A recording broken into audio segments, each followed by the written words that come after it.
Você está produzindo frutos? Você sabia que isso é um critério que Deus vai usar para separar aqueles que vão para o céu daqueles que vão para o inferno? Se você está interessado nessa palavra, você vai assistir ela até o final, que isso vai ser impactante na tua vida. Mas antes de nós começarmos, clica aqui, se inscreve no meu canal, curte e compartilhe ele com o maior número de pessoas que você puder. Vamos lá. Eu vou te mostrar aqui as características e a importância de produzir frutos, e eu vou te mostrar 5 frutos que a Bíblia fala que nós devemos produzir. Primeiro você precisa entender, está escrito lá em João capítulo 15, que nós fomos chamados para produzir frutos. Aqui em João capítulo 15, versículo 16, diz o seguinte: não me escolhestes vós a mim, mas eu vos escolhi e vos nomeei, para que vades e deis frutos. Ou seja, não fomos nós que escolhemos Jesus ou Deus. Foi Deus que nos escolheu, e Ele nos escolheu com um objetivo. Qual? Dar frutos. A segunda coisa que você precisa entender é que o nosso fruto, os frutos que nós devemos produzir, ele precisa ter durabilidade. Aqui na continuação de João capítulo 15, versículo 16, a Bíblia diz o seguinte: e vos nomeei para que vades e deis frutos, e o vosso fruto permaneça. Não adianta só produzir um fruto que ele vai acabar amanhã ou depois de amanhã. Daqui a pouquinho eu vou te explicar melhor sobre isso. O nosso fruto, o seu fruto tem que permanecer, tem que ter durabilidade, tem que permanecer um dia, uma semana, um mês, anos e décadas. Esse é o fruto que realmente vale, esse é o fruto que realmente agrada a Deus, aquele fruto que permanece. O terceiro ponto que você precisa entender sobre produzir frutos é que Deus é glorificado quando produzimos frutos. Aqui em João ainda, capítulo 15, versículo 8, a Bíblia diz o seguinte, Jesus diz o seguinte: nisto é glorificado meu Pai. Em quê? Que deis muito fruto. Deus é glorificado quando nós damos muito fruto. Então, quanto mais frutos eu produzo, quanto mais frutos você produz, mais o nosso Deus é glorificado. Por isso a importância de nós produzirmos cada vez mais frutos. Fomos chamados para produzir frutos, Ele quer que o nosso fruto permaneça, e Deus é glorificado quando nós produzimos frutos. Olha a importância de produzir frutos. O quarto ponto que você precisa entender sobre produzir frutos é que o discípulo, o verdadeiro discípulo de Jesus, ele é conhecido quando ele produz fruto. Não é só discípulo de Jesus quando diz, eu sou discípulo de Jesus. Só por dizer, ninguém é discípulo. Uma laranja, ela não pode simplesmente dizer que ela é uma banana, só por dizer. É pelo fruto que a gente conhece. E o discípulo, o verdadeiro discípulo de Jesus, aqui na continuação de João 15, 8, diz o seguinte: nisto é glorificado meu Pai, que deis muitos frutos. E assim sereis meus discípulos, ou seja, serão reconhecidos como meus discípulos quando produzirem frutos. E aí talvez você diga, eu sou um discípulo de Jesus, mas eu te pergunto, você produz muitos frutos? Você é discípulo de Jesus, mas o discípulo de Jesus ele é conhecido por produzir muitos frutos. Quais são os frutos? Os seus frutos. Quais frutos você está produzindo? A Bíblia diz em Mateus capítulo 7 que a árvore a gente conhece ela pelos frutos. Como é que a gente conhece um verdadeiro discípulo de Jesus? O verdadeiro discípulo de Jesus nós conhecemos pelos frutos que esse discípulo produz. Um outro ponto muito importante sobre a importância de produzir frutos que fala na Bíblia Sagrada é que Jesus ele reservou uma severa condenação para a árvore infrutífera, ou seja, para aquela pessoa que não produz frutos. A mais severa condenação de Jesus é para aquela pessoa que é infrutífera. Aqui em Mateus capítulo 3, o João Batista, ele começa falando sobre isso, e ele diz aqui, no versículo de número 10, e também agora está posto o machado à raiz das árvores. Toda árvore, pois, que não produz bom fruto é cortada e lançada no fogo. Ou seja, toda pessoa que não produz bom fruto, ela é cortada e lançada no fogo. Esse fogo que a Bíblia fala é o lago que arde fogo e enxofre, é o inferno. Ou seja, toda pessoa que não produz fruto está reservada uma severa condenação para essa pessoa, e essa severa condenação é o lago que arde em fogo e enxofre. E Jesus aqui no capítulo 7, ele confirmou as palavras de João Batista. Aqui no versículo 19, Jesus disse: toda árvore que não dá bom fruto, corta-se e lança-se no fogo. Ou seja, João Batista falou, Jesus confirmou que toda árvore que não produz bom fruto, ela é cortada e lançada no fogo. Você, a pessoa que não está produzindo bom fruto, essa pessoa precisa urgentemente começar a produzir bom fruto, porque somente no culto de domingo não é garantia de salvação para você. Somente tentar lutar para não pecar não é garantia de salvação para você. Nós temos que não somente não pecar, mas nós precisamos urgentemente produzir bons frutos. E aí talvez você me pergunta, que frutos são esses? Quais frutos que eu tenho que produzir? De que é que a Bíblia fala? Quais frutos a Bíblia fala que nós devemos produzir? Eu vou te falar aqui 5 frutos que a Bíblia Sagrada fala que nós devemos produzir, e quando você começar a praticar, exercer prática, essa frutificação de produzir esses 5 frutos, aí você vai sim se tornar uma pessoa frutífera e vai estar reservado para você o reino dos céus, aquele que Jesus está preparando. Vamos lá.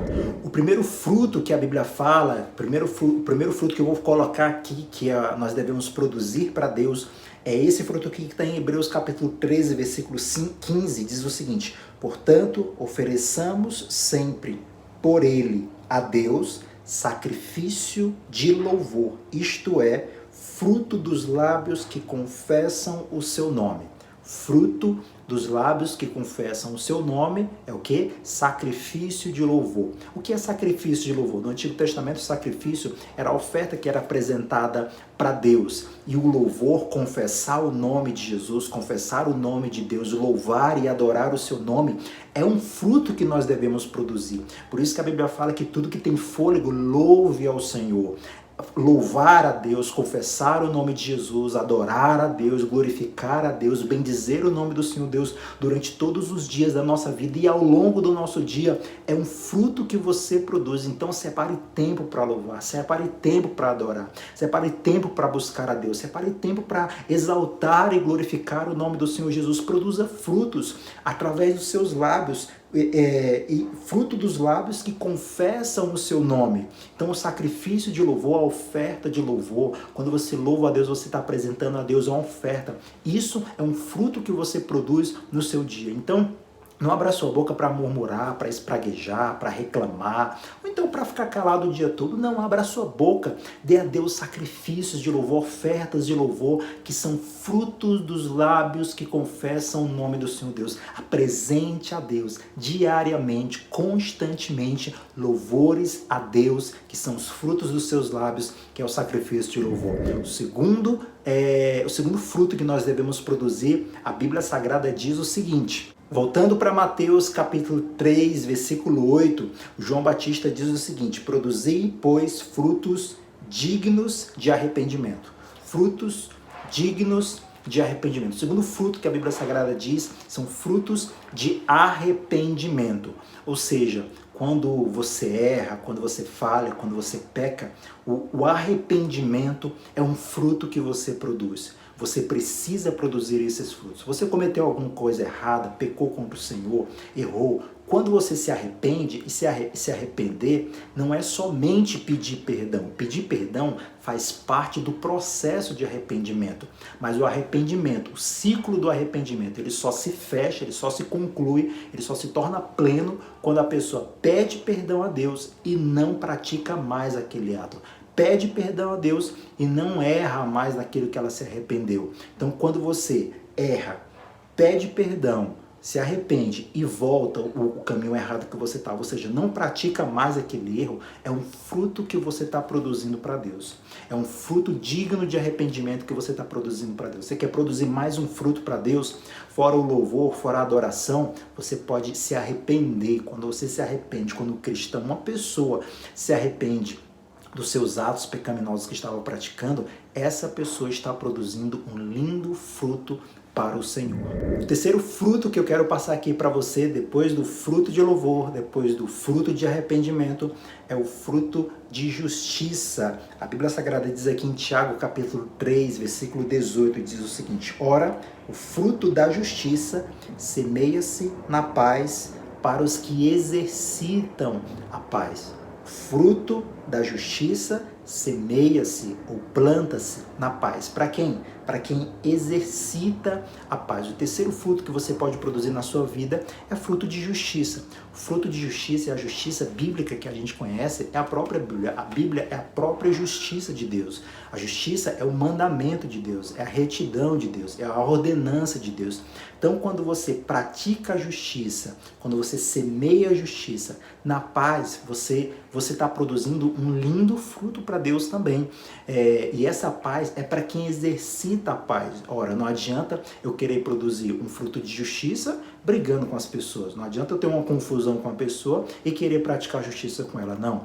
Você precisa ser uma pessoa de paz, uma pessoa que exercita a paz, uma pessoa que gera paz, e você plantar esse fruto da justiça na paz. Aí você vai ter grandes resultados. A prática da justiça, obedecer a palavra, exercer o mandamento do Senhor, viver na retidão do Senhor, é um fruto que você estará produzindo para o Senhor Deus. O quarto fruto que eu quero falar para você hoje está lá em Colossenses capítulo 1, versículo 10, a parte B desse versículo diz assim, ó: frutificando em toda boa obra e crescendo no conhecimento de Deus.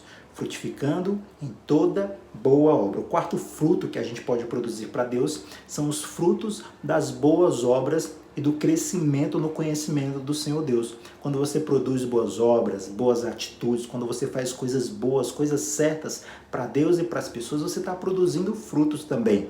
E além de produzir boas obras, de fazer, de realizar boas obras, você precisa também crescer no conhecimento de Deus. Como é que a gente cresce no conhecimento de Deus? Agora mesmo você está crescendo no conhecimento de Deus. Você pode ajudar outras pessoas a crescerem no conhecimento de Deus também, enviando esse vídeo para outras pessoas, para que elas também possam crescer no conhecimento de Deus. A Bíblia Sagrada é a nossa maior fonte de crescimento do conhecimento de Deus, porque a Bíblia fala sobre o próprio Deus. Quanto mais a lemos, mais a conhecemos, além de produzir boas obras. Então, quando você produz boas obras, cresce no conhecimento de Deus, você está produzindo mais um fruto diante do Senhor Deus. O quinto e último fruto que você precisa produzir para Deus é o fruto de almas. Aqui também em Colossenses capítulo 1, versículo 6 diz assim: por todo o mundo esse evangelho vai frutificando e crescendo. Ou seja, o apóstolo Paulo estava dizendo que o crescimento do evangelho, a pregação da palavra, almas convertidas, o evangelismo, almas ganhas pela pregação da palavra, era um fruto, era como se fosse um fruto que estavam ganhando para o Senhor Jesus. Em Romanos capítulo 1, versículo 13, o apóstolo Paulo também diz o seguinte: meu propósito é colher algum fruto entre vocês, como tenho colhido entre os gentios. Ou seja, ele qualifica o ganhar almas como produzir frutos. Ou seja, cada alma que ganha é um fruto que está ganhando, que está produzindo. Cada pessoa que é evangelizada, cada alma que é tocada pela pregação do evangelho, é uma pessoa que está produzindo frutos para o Senhor Deus. O fruto do cristão é outro cristão. Você precisa colocar isso no seu coração. Fruto de um cristão é outro cristão. Não adianta você produzir tantos outros frutos e não ganhar almas para o Senhor Jesus Cristo. Como está a sua vida evangelística? Como está a sua vida de pregação da palavra de Deus? Você está pregando para o seu vizinho? Você está pregando para os seus parentes, você prega para as pessoas na rua, você está pregando para os seus colegas de trabalho. Sabia que essa pessoa pode morrer, uma pessoa perto de você pode morrer a qualquer momento, e talvez ela dependia de você para pregar o evangelho para ela. Talvez você possa pensar, mas essa pessoa vai achar chato se eu chegar falando de Jesus para ela, evangelizando ela. Não é, ela pode transparecer. Às vezes, muitas pessoas transparecem que é chato, só que só Deus sabe o vazio que está no coração delas e o quanto elas precisam daquela palavra, o quanto elas precisam daquele evangelho. Então, se você tem um fruto de todo cristão é outro cristão. Quando você produz um fruto, quando você produz um cristão, quando você traz alguém para a igreja, leva alguém para a igreja, leva alguém para ouvir a palavra, dá um versículo para alguém, fala de Jesus para alguém, que Jesus morreu na cruz por você, você pode ser perdoado dos seus pecados, Ele quer te curar, Ele quer te salvar, Ele quer te dar vida eterna. Quando você fala isso para alguém, você está produzindo um precioso fruto para o nosso Deus. Então coloque isso no seu coração. Repito, João Batista falou em Mateus 3 e Jesus falou em Mateus 7 que aquele que não produz fruto, ele tem uma severa condenação e o lago que arde em fogo e enxofre. Comece hoje mesmo a produzir frutos, frutos de louvor, frutos de arrependimento, frutos de justiça, fruto de boas obras e fruto de ganhar almas para o reino de Deus. Amém? Eu tenho certeza que essa palavra ficou no seu coração. Produza frutos, porque é extremamente importante para a sua vida como cristão e para a sua salvação, porque infelizmente muitos evangélicos hoje vão para a igreja todos os domingos, mas eles serão surpreendidos e irão para o inferno. Falo isso com muita tristeza. Irão para o inferno simplesmente porque não produzem frutos. Vão para a igreja todos os domingos e acham que por fazer isso estão salvos. Mas o cristão, filho de Deus, que não produz fruto, a condenação dele é severa. Amém? Compartilha essa palavra com algumas pessoas que eu tenho certeza que serão impactadas com ela. Não esquece de se inscrever no meu canal. Não esquece de dar um like aqui, de clicar no gostei, de compartilhar com muitas pessoas. Que Deus te abençoe. Até o próximo vídeo.